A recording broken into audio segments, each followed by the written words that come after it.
All right, everybody, thanks for joining in. This episode is it's not a first for us. We've done these a few times, but this episode we are doing another review of another unreleased movie.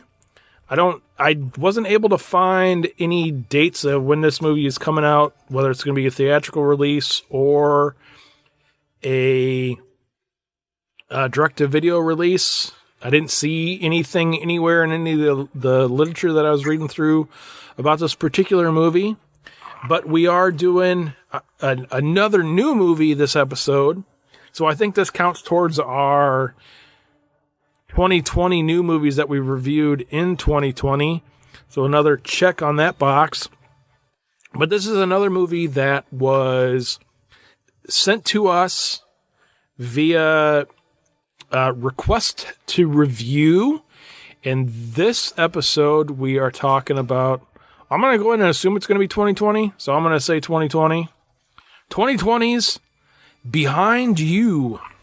And it was really cool to see this film because this is one of the, one of those independent films that we, every once in a while we get some kind of opportunity to review these. And I must say, I was pretty excited about this one. It kind of an interesting storyline. Basically, it's about this this house and these two girls. Their mother recently passed away, and they're orphaned, and their father, they can't really locate him. He's out of the country or something. So they end up having to move in with their aunt, and the aunt is very reluctant to have them move in with her. And she has all these mirrors in her house that are covered, and they don't understand why. And apparently there's a secret that something happened in this home a long time ago when the aunt was a kid. Yeah, because the movie starts out in 1979, and some stuff happens when the aunt is younger. Well, I think she was, in her teens? Yeah, they were like 17, something like that. It's maybe 18 years old, something like that. And then it jumps forward 40 years, so it jumps to 2019. And then, yeah, like you said, this is where we are introduced to the two young girls, Olivia and Claire, and it kind of follows them in the present day in this. It's a haunted house / ghost story, I guess is the best way to put it. Supernatural horror, I would say. Yeah, and I will say that because there's a couple other movies out there that use mirrors as kind of a focal point to the storyline. The other one that came to mind when I was watching this was the movie called Oculus. Yeah, that's exactly what I was thinking too. Yeah, and the one thing I will say is mirrors, at least for me, typically are not anything that I associate with anything that are scary or terrifying, even though maybe we probably should, because the episode hasn't came out yet and we talked about it in the last episode too, but Candyman, there's a little bit with mirrors in there. And then me and you, when we were younger, do you remember the whole Bloody Mary thing? Yeah, I totally do. And actually that's the whole Bloody Mary thing was originated apparently, and I might be wrong about this, but it was originated not too far from me in Gurnee, Illinois. Ah. Did you know about that? Me and you had talked about it, I think. Okay. Off air one time. But, I see. Okay. But yeah, if you want to tell the story, feel free. Yeah. Well, basically, from what I understand, and I'm kind of just running off the top of my head right now, but there's a road in Gurnee, Illinois called Dilly's, and on that road is this old cemetery called St. Pat's Cemetery. And back in high school, kids in high school would always want to go there and roam around, and there was always these stories that there were devil worshippers out in the woods beyond there.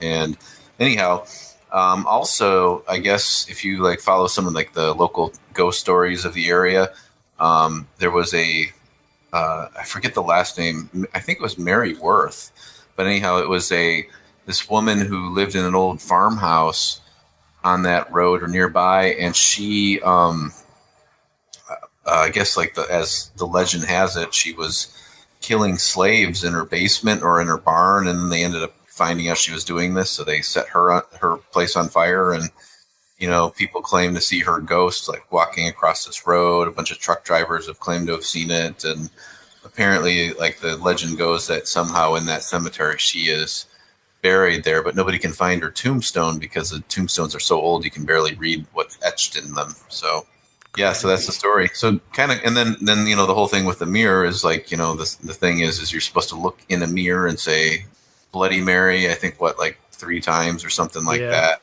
Yep. Don't try this at home, kids, because we don't know for sure if this works or not, but yeah, so that's the connection to the mirror. Yeah, it's so funny because I remember like watching Oculus and this movie both and being like, okay, cool. So it's mirrors. But I was like, mirrors aren't creepy. And then you get like, a couple minutes in this movie and you're like, oh, wait, I was wrong. Mirrors are freaking creepy as hell, evidently. Yeah, right, exactly. Yeah, this movie, I don't know, again, because this movie was one we were sent a screener link to, which was pretty cool. But, so I don't know if this is going to be getting a theatrical release. Again, because of the current situation that, really the world is in right now in the midst of the COVID-19 pandemic. Yeah. I'm not sure even if it was originally planning on being released in theaters, if that's still in the cards or not. So, so you have that to deal with. But, this movie in particular, I mean, I could see sitting in the movie theater, kicked back, watching this movie with a bucket of popcorn and, whatever, Coke or whatever. Well, it depends on the movie theater you're at. You probably get a nice cold beer and a big tub of popcorn to go with this movie. Yeah, I will say that I thought that the cinematography in this film, that was one thing that really stuck out to me, was really well done. A lot of good shots in this film. They had some of those aerial shots too, where you've got like the, above the car driving through, going to whatever location, the house or whatever. I think the locations were good. The house scenes were really well shot. The acting was really good too. I thought the 2 girls did a great job. Yeah. I was very good acting. Which, sometimes with some of the indie movies, it's hit or miss. You're not sure what you're going to get. And, I thought it was a really just well put together film. It was tight. It had a good storyline.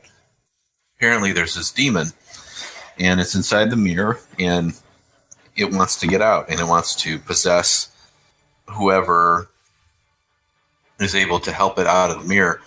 And so the youngest girl, she thinks that she's talking to her mother. She ends up sneaking in her aunt's study, getting the key and going down in the basement where she's told not to go, and unlocking the the spiritual curtain or whatever you want to say in the mirror and releasing this demon. The demon basically possesses her and kind of takes over her body, and then the aunt finds out, and then it's kind of like the whole story switches where you think like the older sister thinks that the aunt is being cruel, doesn't know what's really going on. The aunt's just trying to contain this demon, and goes kind of from there.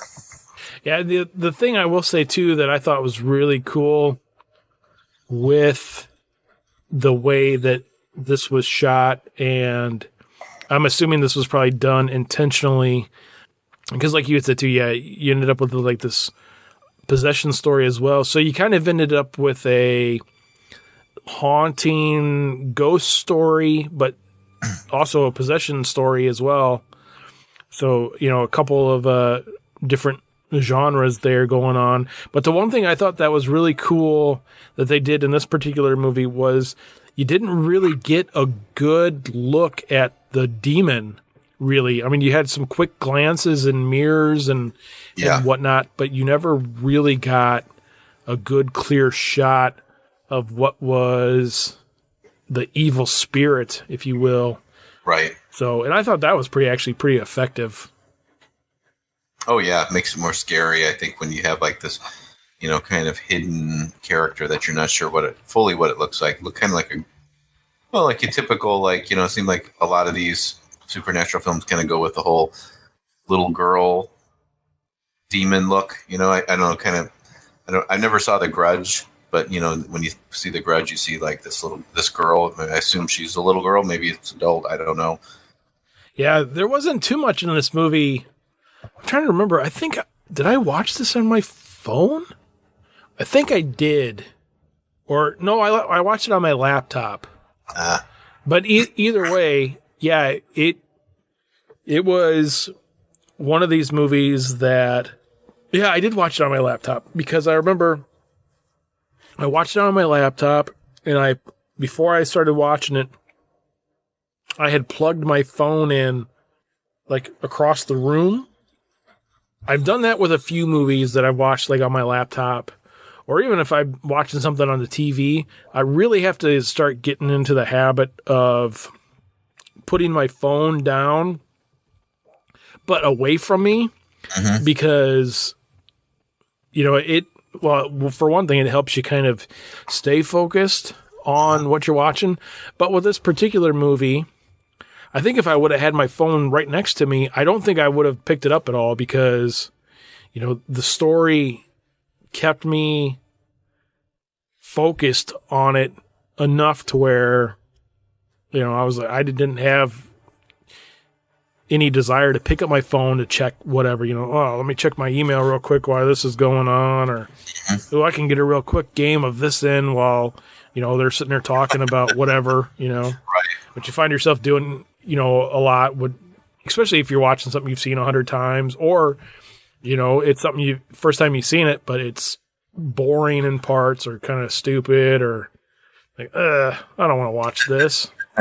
Right. So that's something I got to really get in the habit of doing more often. And I think actually I'm getting better at it as, Just setting the phone down. Yep.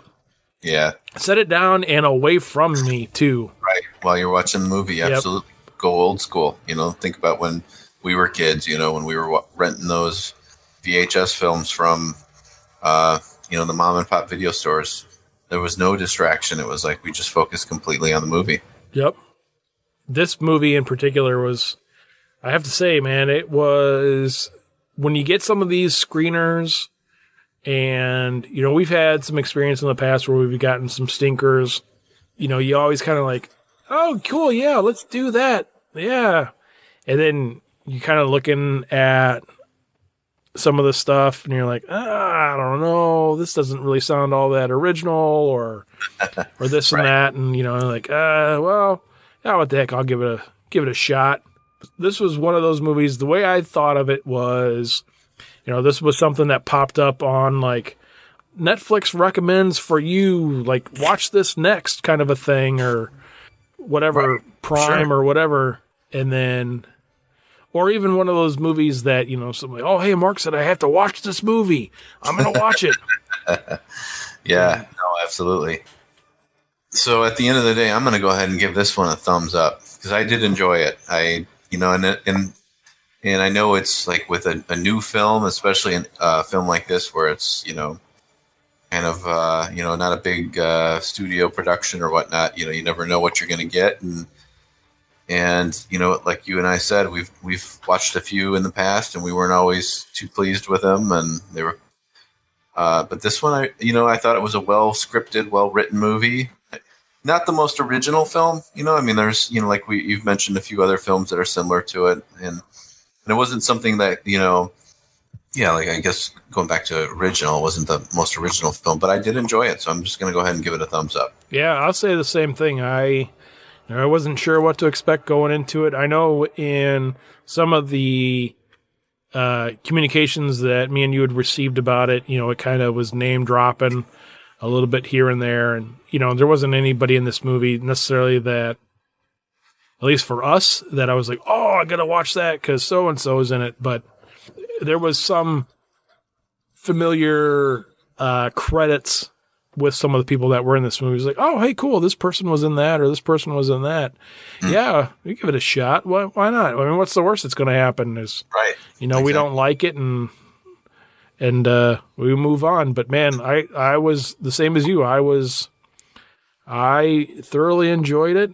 You know, it kind of had me on the edge of my seat. There was a couple, and I won't spoil it for people, but there was a few things in the movie where you're like, well, obviously that's going to play into the movie later. Otherwise, why would you have that in there?